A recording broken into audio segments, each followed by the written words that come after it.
Prenatal stage is also known as the antenatal stage.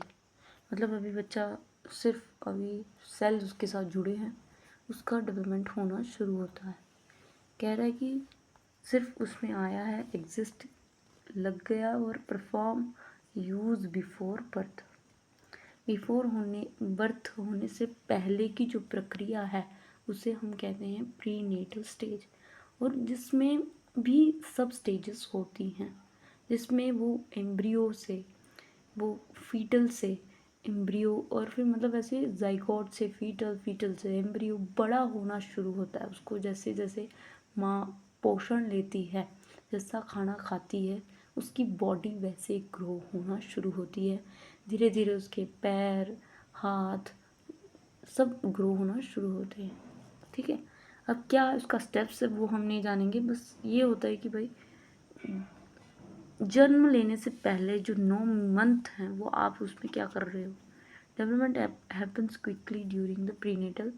अब development जो होता है वो क्वालिटेटिव और क्वांटिटेटिव, क्वालिटेटिव नहीं क्वांटिटेटिव चेंजेस ज़्यादा होते हैं। ठीक है, ग्रोथ होना शुरू होती है बच्चे की।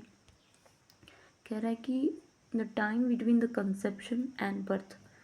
कंसेप्ट जैसे ही हमारा वो बच्चा क्या हुआ, सेल से स्पर्म और ओवम आपस में मिले, जाइगोट बने। जब जाइगोट क्या होगा, बढ़ना शुरू हुआ अपनी स्टेजेस, उसको बोलते हैं कंसेप्शन, मतलब गर्भ धारण कर लिया। और फिर जब 9 महीने बाद जब वो पैदा होता है, तो इस 9 महीने के मंथ को हम क्या देते हैं, प्रीनेटल स्टेज। प्रीनेटल स्टेज जो होती है वो एक ऐसी प्रोसेस होती है जिसमें बॉडी डेवलप करती है माँ के गर्भ में, वूम में। ठीक है, माँ के गर्भ में। ठीक है, गर्भधारण उसे कहते हैं कंसेप्शन, और वूम होता है उसकी जो जिसमें वो बड़ा हो रहा है। It takes 38 weeks to complete. ऐसे तो 40 वीक बोलते हैं, अब 38 वीक्स लगते हैं। Which single cell becomes full term baby. हम जो एक सिंगल सेल से हम कह रहे थे जाइगोट, जिसको सिंगल सेल कहा जाता है, वो एक बेबी का निर्माण करता है। वो भी बहुत सेंसिटिव होता है, क्रिटिकल होता है, बहुत रुईदार उसका शरीर होता है, रुईदार। मतलब कि हम उसको ज़ोर से कचोड़ेंगे भी ना तो वो उसमें से खून निकलना शुरू हो जाएगा, वो टूटना शुरू हो जाएगा। वैसे कागजीदार होता है, इसलिए बहुत ही सोच समझ कर करना चाहिए ये सब। अब इसकी कैरेक्टरिस्टिक्स क्या हैं, तो 3 सब डिवीज़न है इसके। अब ये कब कब कैसे कैसे होता है ये बताया गया है। तो पहली स्टेज होती है जर्मिनेशन। जर्मिनेशन स्टेज होती है जिसमें बेबी जो होता है वो सिंगल सेल से एम्ब्रियो, एम्ब्रियो से फीटस में जाता है। एम्ब्रियो होता है थोड़ा सा बड़ा, ठीक है, और फिर फीटस। ये इसकी स्टेजेस हैं, ये आपको रटनी ही पड़ेंगी। Germinal stage is a period of gestation from fertilization और कंसेप्शन टू इम्प्लांटेशन। अब ये इम्प्लांटेशन हो चुकी है। The embryo in the uterus. Embryo कहाँ पे होता है, यूटरस के अंदर। यूटरस एक बाहर से एक बॉक्स है और फिर उसके अंदर क्या है, एम्ब्रियो। एम्ब्रियो जो है वो फलना फूलना शुरू होता है, जैसे मतलब जाइगोट से एम्ब्रियो, एम्ब्रियो से fetus. The conception is beginning of germinal stage of prenatal development. ये जर्मिनल स्टेज होती है, मतलब इसमें जो जर्म डाले गए हैं वो बढ़ना शुरू होते हैं। 7 दिन में ये कंसेप्शन क्या होता है, इम्प्लांटेड हो जाता है। मतलब 7 दिन के अंदर अंदर वो जो सेल होता है वो उसके जो यूटरस होता है उसकी बॉल के साथ कनेक्ट हो जाता है। मतलब मान लो कि ये यूटरस है और इसमें हमने डाला जाइगोट। जाइगोट थोड़ा बड़ा बनाते हैं, फिर क्या होता है, ये जाइगोट जो होता है वो ये यूटरस में कहीं ऐसे बॉल के साथ चिपक जाता है। अब इसको चिपकने की प्रक्रिया को बोलते हैं इम्प्लांटेशन। ठीक है, ये याद रखना, थोड़ी साइंस है इसमें। और फिर सच भी है, द टेक एक वीक में होता है ये। अब ये एक वीक में कैसे होता है, खाना खाती जाती है मदर और उस सेल को पोषण मिलता चला जाता है। Implantation falls and quite common pregnancy terminators. क्या होता है इसी दौरान जो अबॉर्शन, जैसे हम सोचते हैं कि अबॉर्शन करवाया लड़की ने, तो यूटरस में जो जो वॉल में चिपकी हुई चीज़ थी ना, इसी इम्प्लांटेशन को कट कर दिया जाता है, तो वो आराम से निकल जाता है। इसी को अबॉर्शन कह दिया जाता है। और कहने का मतलब है कि ये एक बायोलॉजिकल प्रक्रिया है। जर्मिनल स्टेज में हमें देख रहे हैं कि पहले 2 हफ्तों में ये जो होता है कंसेप्शन, और फिर 4 वीक्स के अंदर प्रेगनेंसी जो होती है, प्रेग्नेंट हो जाती है औरत। Zygote moves along the fallopian tubes towards the uterus. Fallopian tubes होती हैं, जाइगोट इसमें होता है, और ऐसे ऐसे ऐसे करके वो यूटरस होता है उसमें चला जाता है, और फिर यहाँ जाके implantation. Zygote rapidly divided into the cleavages. Zygote जो होता है वो क्लीवेजेस में डिवाइड हो जाता है। Zygote divide reaches to uterus, इसको ब्लास्टोसिस्ट कहते हैं। वॉल्स ऑफ सेल की जो वॉल है उसको, इतना हम डीप नहीं जाएंगे, बस इतना ही पढ़ेंगे। दूसरी होती है एम्ब्रियो स्टेज। एम्ब्रियो स्टेज में इम्प्लांटेशन के बाद 8 हफ्ते बाद, मतलब करीब करीब 2 महीने, 2 मंथ लगते हैं आपको, क्या होता है कि प्रेगनेंसी अचीव्ड हो जाती है। अब तक जो काम हो रहा था वो बहुत ही सेंसिटिव था, मतलब कुछ भी हो सकता है उसमें। जो जाइगोट है वो यूटरस में आया, वो ऐसे घूमते घूमते आया और घूमते घूमते वो अटैच हो जाता है। ये जो स्टेज है इसमें वो एम्ब्रियो, उसमें जो वो जाइगोट है वो बाहर भी निकल सकता है। उससे अबॉर्शन, जैसे यहाँ कह सकते हैं कि टिक नहीं पाया, रहा नहीं, सेल ख़त्म हो गया, ऐसे बोलते हैं ना, तो वो वही होता है कि वो निकल नहीं पाता। तो फिर क्या होता है कि 2 हफ्तों में ये सब हो जाता है इम्प्लांटेशन।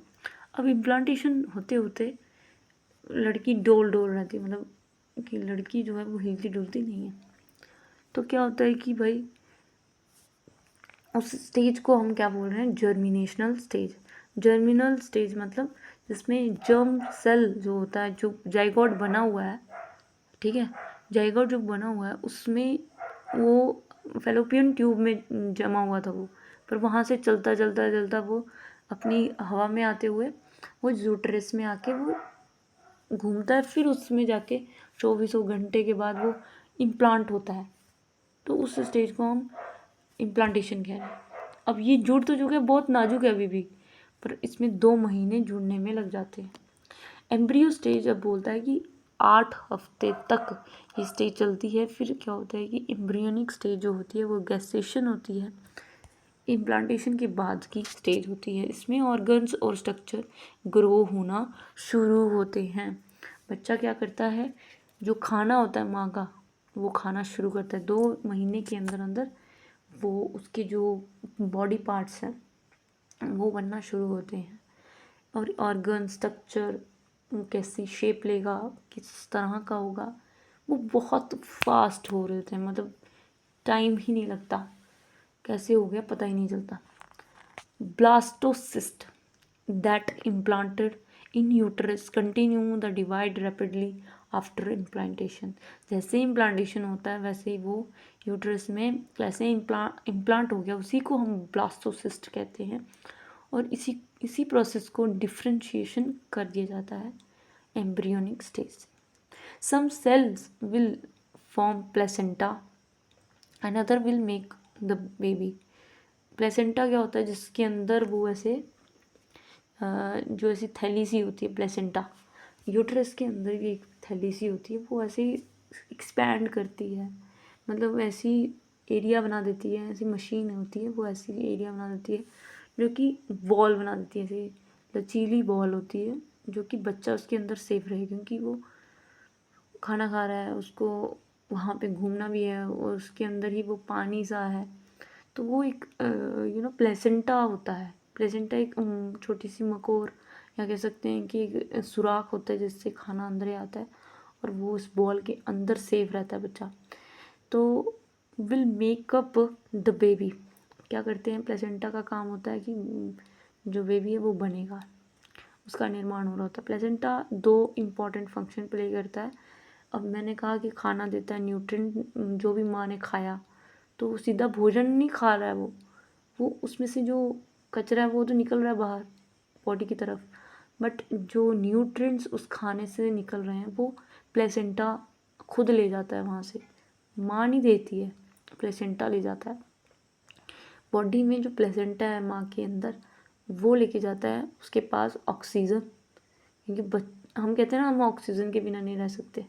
अब जो हम ऑक्सीजन इनहेल कर रहे हैं वो हमारे लिए यूज़ हो रही है, पर एक अंदर एक और काम चल रहा होता है प्लेसेंटा में, उसका काम होता है ऑक्सीजन प्रोवाइड करना बच्चे को, जितनी उसकी बॉडी के हिसाब से उतनी, और न्यूट्रिएंट्स जो कि मिनरल्स जो उसको मिल रहे होते हैं।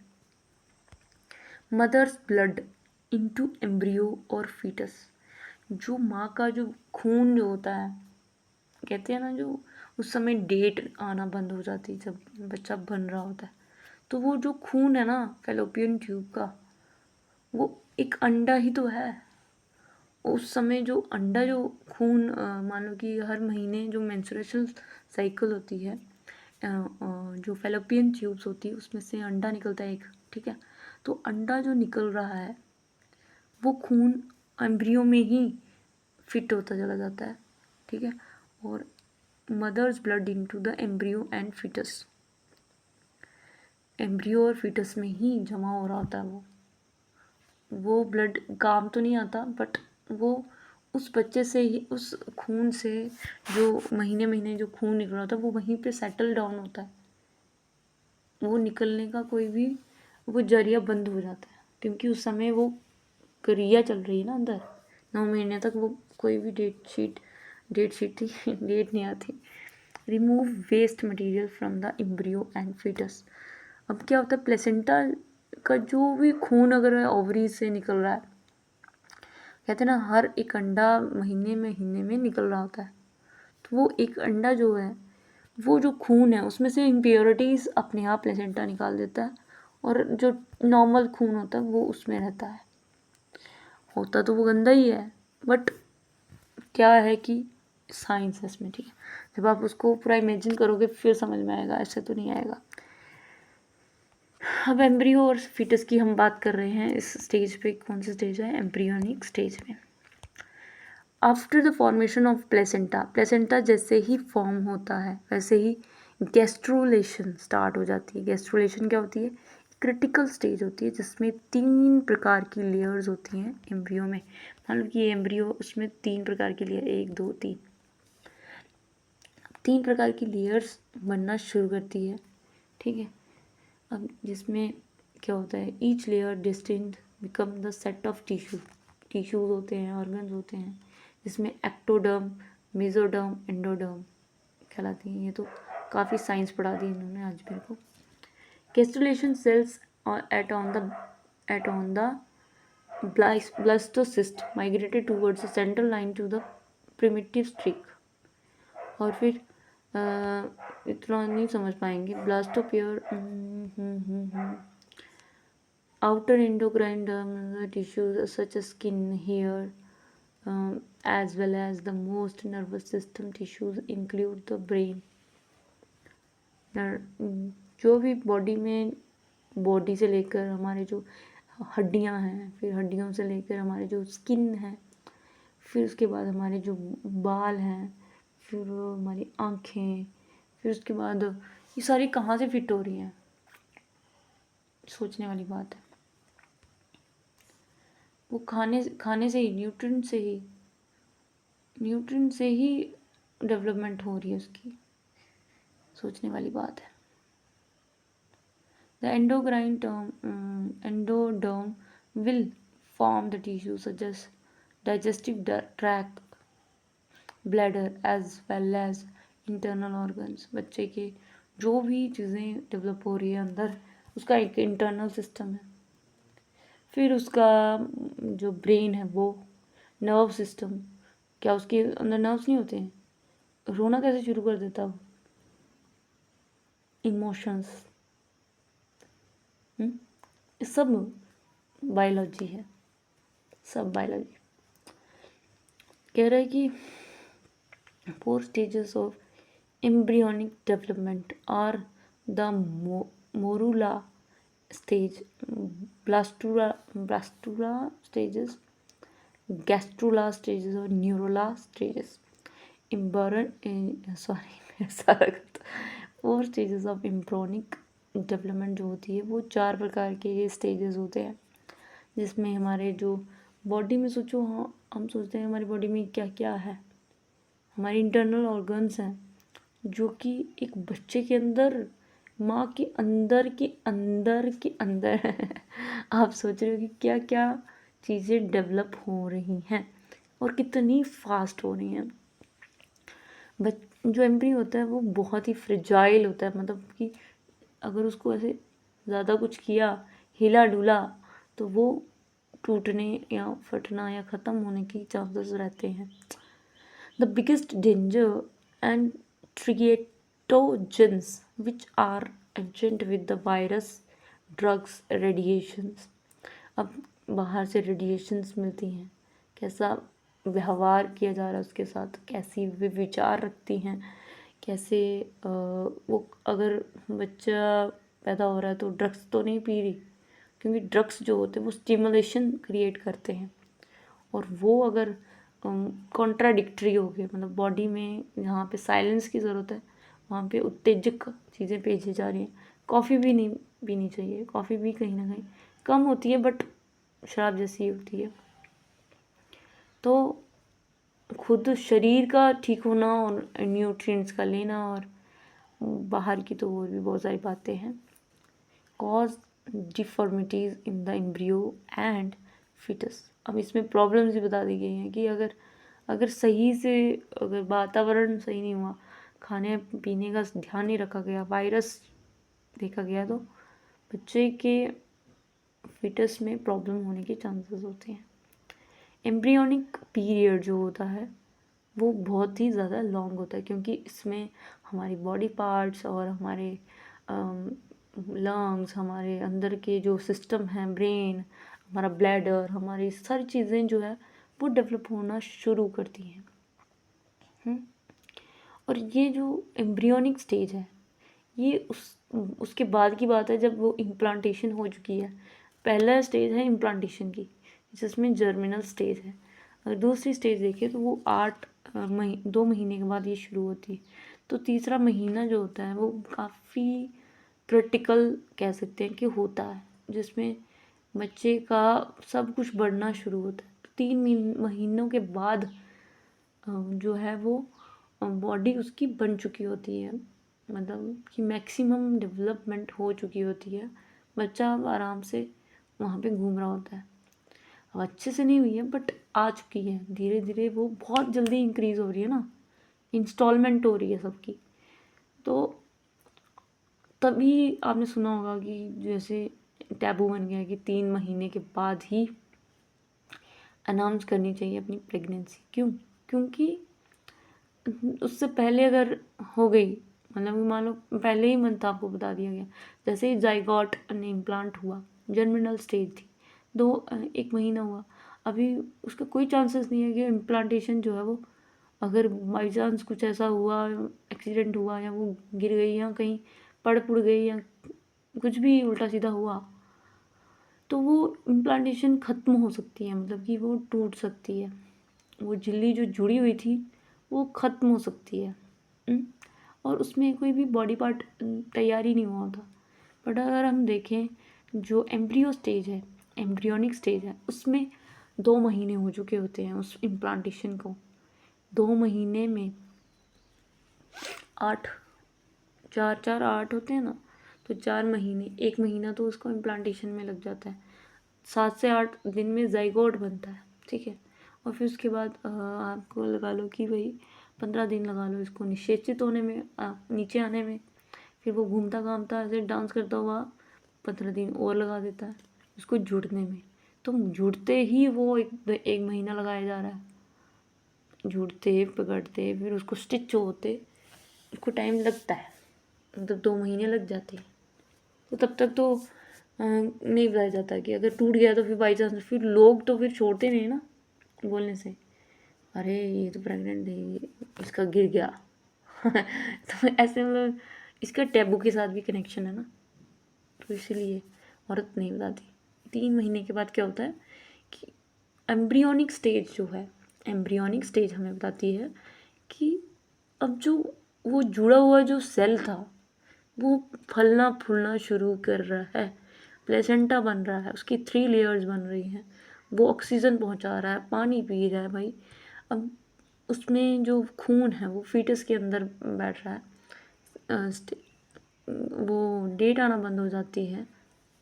फिर उसके बाद और भी बातें की कि भाई पहले तो उसकी बॉडी पार्ट्स इंक्रीज होते हैं, आईज का बनना, ब्रेन्स का, ये सब चीज़ें शुरू हो जाती हैं 8 वीक के अंदर अंदर। मतलब 2 महीने के अंदर जो चीज़ें शुरू होती हैं उसको प्लेसेंटा एम्ब्रियोनिक स्टेज कहते हैं। एम्ब्रियोनिक स्टेज में भी बहुत सारी स्टेजेस होती हैं। अब इसमें बच्चा बढ़ चुका है, अब ये को काफ़ी फ्रेजाइल टाइम होता है बच्चे का, कि बच्चा इस समय बहुत ही रुईदार होता है।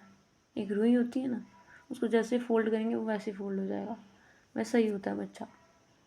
तभी कहते हैं कि तीसरे महीने के बाद, चौथा महीना जब शुरू होता है तब वो अनाउंस करती हैं कि हाँ आई एम प्रेग्नेंट।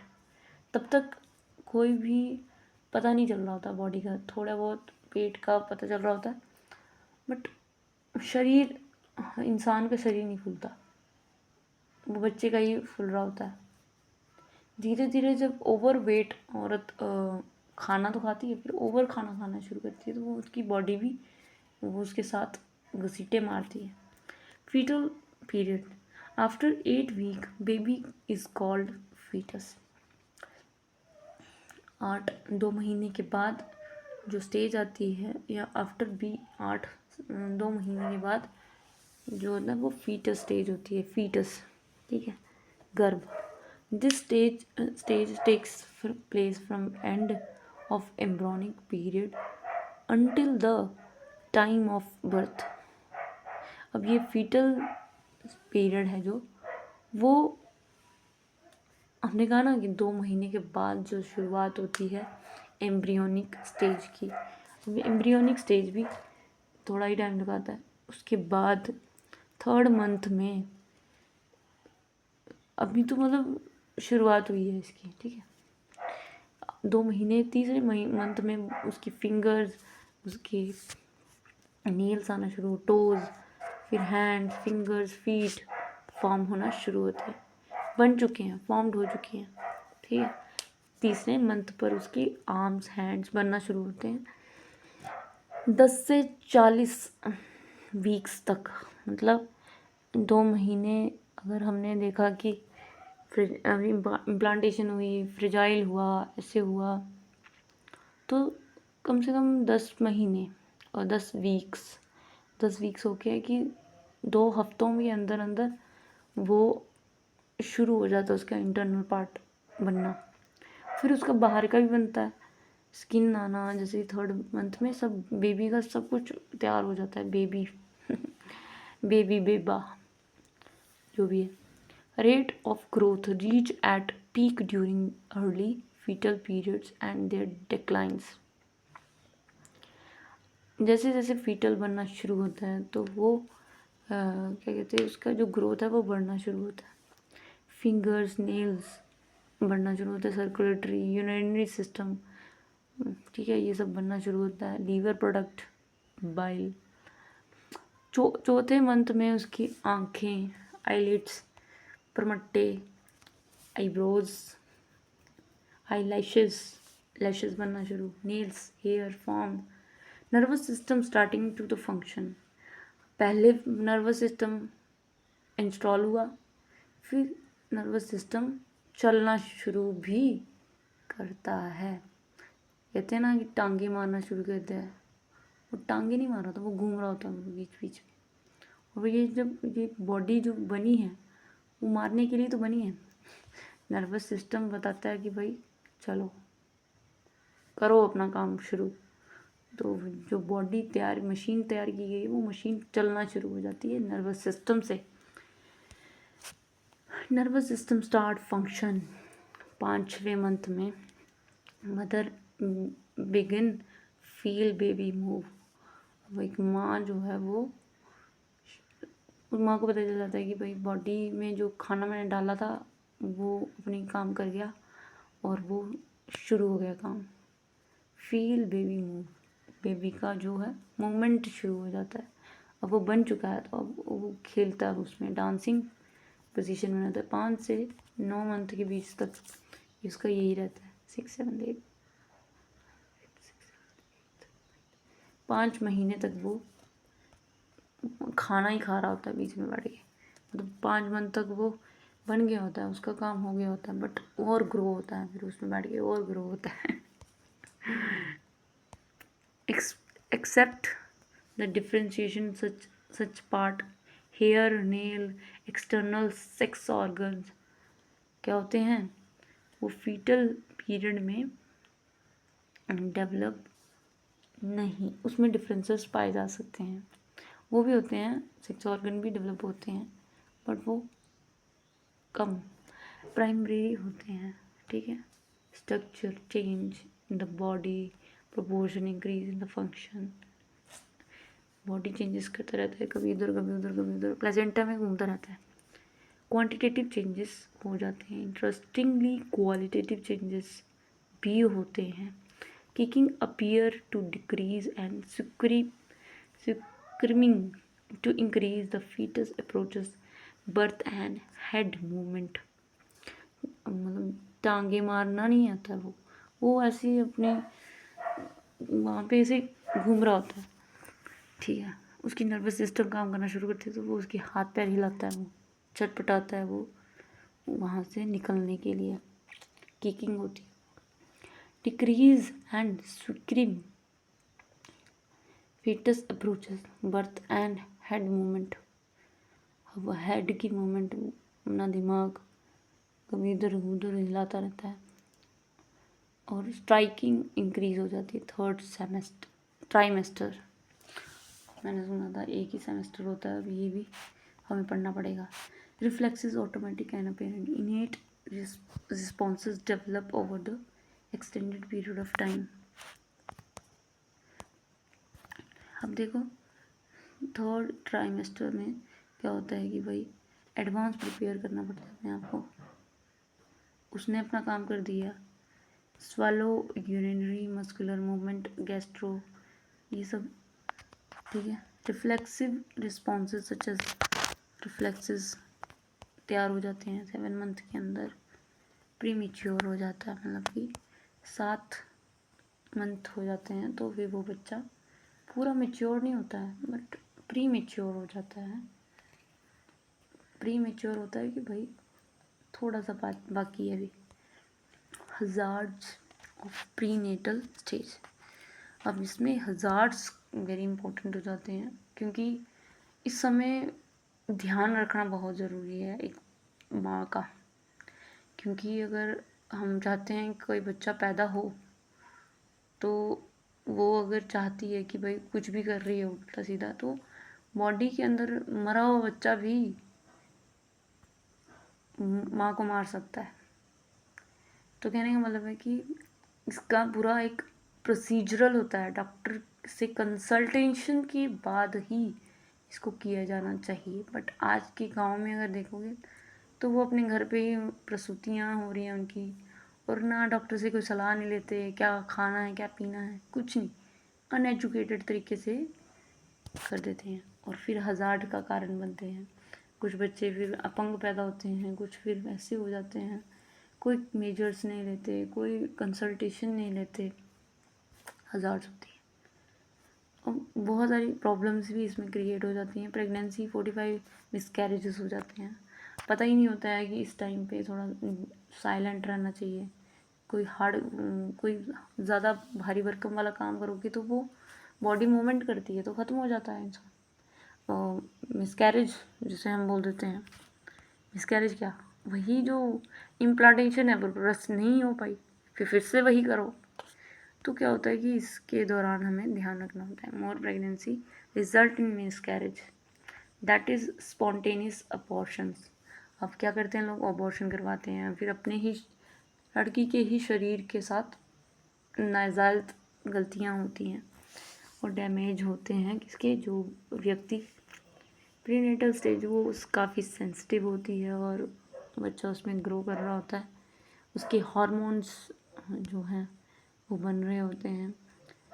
और father exposure to radiation, certain pesticides and petrochemicals cause the abnormality in sperm, miscarriages or diseases such as childhood cancer. Age of mother has direct relation with the health of baby. Old mothers have increased the risk of miscarriage.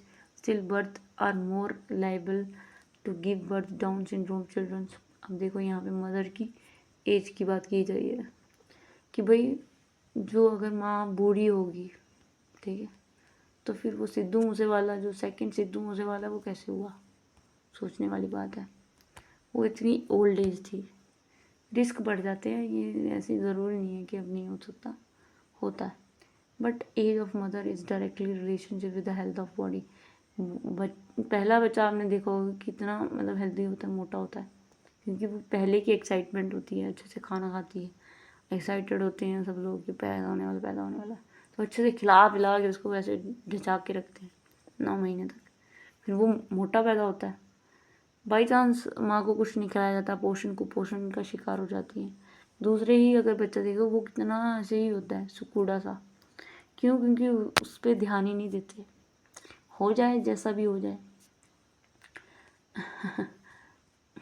तो आप देखोगे कि ये सिर्फ biological नहीं है, इसके साथ सोशल काफ़ी अटैच्ड है, ज़्यादा काफ़ी सोशलिटी हो जाती है, ना कि बायोलॉजी तो अपने साथ काम कर ही रही है, प्रकृति है, जो जैसा उसको कैसा मांगोगे वैसा देगी, पर उसका परिणाम दुष्परिणाम भी साथ में लेके आती है वो।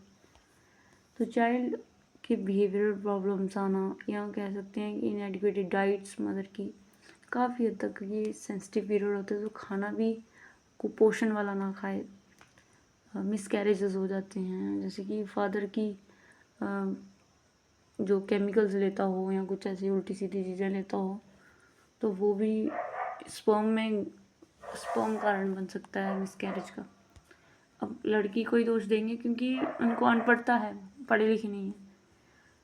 तो age of mother is direct relationship with the health of baby.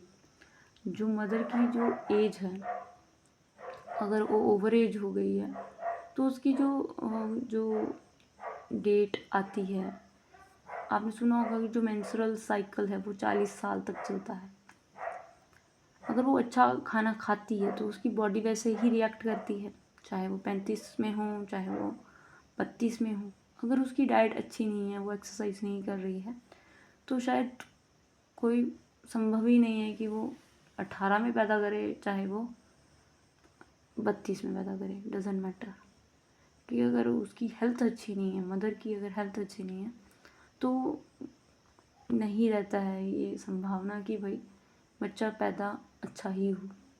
Deformities आ जाती हैं बच्चे के अंदर, रिस्क हो जाते हैं मिसकैरेज कितनी बार हो जाते हैं लोगों के, तो डाउन सिंड्रोम आ जाते हैं, या तो फिर फादर की हालत अच्छी नहीं होती है, डाउन सिंड्रोम होते हैं, या मदर लड़की की हालत अच्छी नहीं होती तो उसको भी सिंड्रोम्स हो जाते हैं।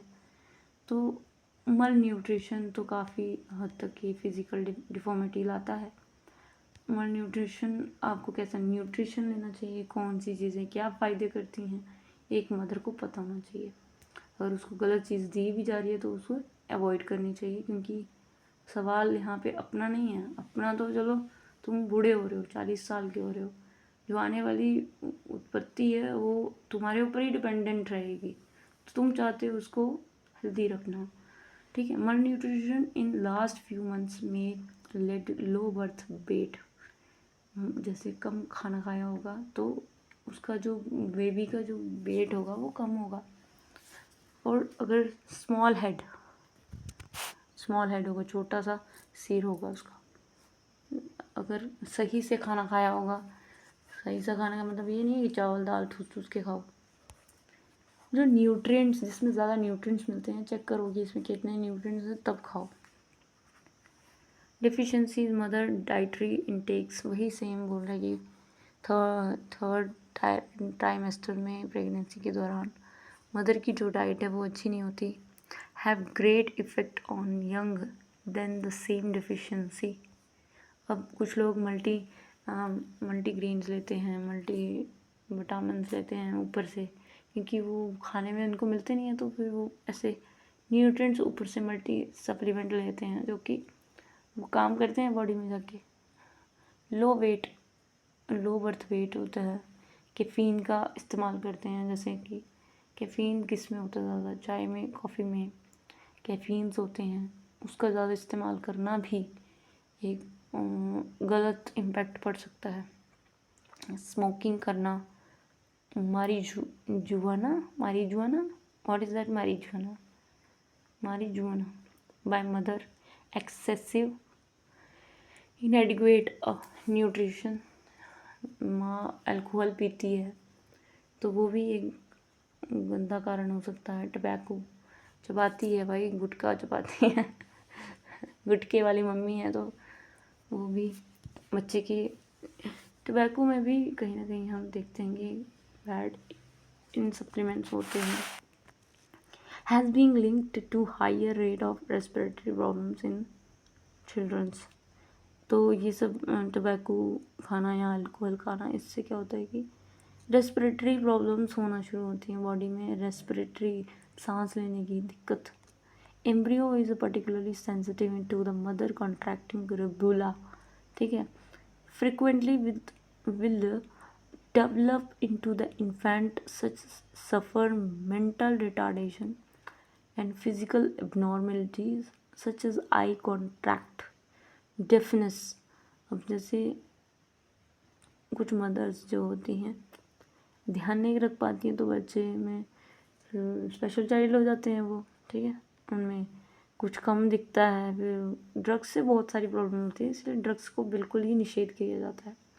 चाय पी सकते हो आप, तो चाय का कोई वो नहीं है, बट चाय भी अगर एक्सेसिव में हो जाए, दिन में कोई 5-5 बार 20-20 बार पी रहे हो, तो वो भी कैफ़ीन का काम करती है। लिमिटेड हो, थोड़ी हो तो डजेंट मैटर, क्योंकि वो भी कहीं ना कहीं कैफ़ीन जाके मिलता है, बट उसकी जगह कुछ खाना खा लो भाई, कुछ और खा लो, नारियल पानी पी लो। तो routine doses of sedation used to decrease the discomfort of mother during labor pain जैसे शुरू हो जाता है। infectious disease known to lead to aberration in fetal development are syphilis and gonorrhea and polio। ये सब चीज़ें होती हैं गाइस। सेरेब्रल प्लेसी जो भी है, सेरेब्रल प्लेसी जो होती है जिसमें ब्रेन डैमेज हो जाता है आपका, और ये भी कहीं ना कहीं ऑक्सीजन के शॉर्टेज की वजह से, बच्चे को प्लेजेंटा में ऑक्सीजन कम मिलने की वजह से उसकी जो सेल्स होती हैं वो विनाशकारी विपरीत बुद्धि, अब ब्रेन्स में अच्छे से उसको सिग्नल्स या ऑक्सीजन नहीं मिल पाती है, तो उसकी वजह से बच्चे जो पैदा होते हैं उसमें सेरेब्रल प्लेसी जिसे हम कहते हैं वो हो जाती है, ब्रेन डैमेज हो जाता है भाई। तो asphyxia, shortage of oxygen, excessive of carbon dioxide. अब बॉडी में चाहिए क्या? ऑक्सीजन, और मिल क्या रही है? कार्बन। तो इससे क्या होता है कि ब्लड में कमी होने की वजह से ये सेरेब्रल प्लेसी या कुछ ऐसे उल्टे सीधे हरकतें हो जाती हैं। सीधी सीधी बात है, जैसे जैसे डॉक्टर ने सुझाया वैसे ही उसको मानते चले जाओ। अब ये था एक क्रिटिकल स्टेज जिसमें ग्रेस्ट्रुलेशन और बहुत सारी चीज़ें। इन्फेंसी स्टेज काफ़ी अपने आप में एक सेंसिटिव क्रिटिकल स्टेज है जिसमें बहुत ध्यान रखने की ज़रूरत होती है, और बहुत ही ध्यान दे के बच्चे के जो भी जर्मिनेशन से लेके, जर्मिनल से लेके, एम्ब्रियो से लेके फीटल तक की जो भी काम है वो अगर प्रॉपरली हो जाए तो अच्छे से बर्थ हो जाता है। बर्थ के बाद भी सेंसिटिव रहता है इंसान, ये जैसे कि बच्चे के बाद इन्फेंसी स्टेज आती है, वो हम पढ़ेंगे नेक्स्ट वीडियो में। इन्फेंसी स्टेज होती है जिसमें बच्चा 1 दिन का होता है, मतलब पैदा ही हुआ है अभी, ठीक है, तो 1 दिन लगा देते हैं। कहने का मतलब है कि इन्फेंसी स्टेज जो है वो जब बच्चे को बाहर निकाल लेते हैं एम्ब्रियो से और फीटस से, तो एम्ब्रियो के बाद फीटस तैयार होता है, उनकी रख रखाव की जगह, जो कि 5 महीने उसमें भी लग जाते हैं। 3 महीने के अंदर अंदर ही वो तैयार अपनी जगह बनाना शुरू करता है, और 3 महीने के बाद बहुत ही सेंसिटिव पीरियड होता है वो भी, ठीक है। तो ये थी हमारी प्री नेटल स्टेज। हैज़ार्ड इसमें पूछ लेंगे तो आपने बता देना है कि भाई सेंसिटिव पीरियड है, क्रिटिकल है, कुछ भी हो सकता है, ऑक्सीजन की कमी की वजह से कुछ हो सकता है, ज़्यादा कैफ़ीन, कम कैफ़ीन, ज़्यादा एक्सेसिव फूड खाने से भी और कम खाने से भी, मल न्यूट्रिशन का कारण भी नर्चर अच्छे से नहीं हो पाती है, और मेंटल स्ट्रेस लेने से भी इम्पैक्ट पड़ता है, न्यूरॉन्स का स्टफिकेशन होती है। ये सब चीज़ें काफ़ी हद तक इम्पैक्ट डालती हैं। तो जब तक बर्थ ना हो तब तक पूरा सेंसिटिवली इसके बारे में रिसर्च करनी चाहिए, समझना चाहिए, अंडरस्टैंड करना चाहिए कि भाई क्या हो रहा है। धीरे धीरे ग्रोनेस हो रही है, इसको समझने के लिए एक टीचर को क्यों पढ़ाया जा रहा होगा, ये अवेयर करने के लिए पेरेंट को कि भाई तुम कोई ध्यान नहीं रख रहे हो, बच्चा अगर ऐसा पैदा ही ना होगा तो क्या इंक्लूजन जैसी चीज़ें होंगी। पर लोग पीते हैं अपना अल्कोहल, दब के पीते हैं, मस्त खा रहे हैं, मस्त गुटखा पान कर रहे हैं, टबैको ले रहे हैं, जो कि सिगरेट स्मोकिंग ये सब करते हैं। उनको लग रहा है कि ये सब तो नॉर्मल है, बट अंदर जो चीज़ें हैं वो आपके लिए घातक हो सकती हैं, आपको भी मार सकती है, बच्चे को तो मार ही रही हैं, क्योंकि वो बड़ा होगा, उसकी मेंटल रिटार्डेशन जैसी चीज़ें हो जाएंगी, पूरा इंक्लूजन जैसी चीज़ें हो जाएंगी, और बॉडीली उसके साथ तो प्रॉब्लम होगी, बट सोसाइटीली डबल होगी। तो यहाँ तो बायोलॉजी बात कर रही है। I hope you will get something here. Till then bye bye, take care.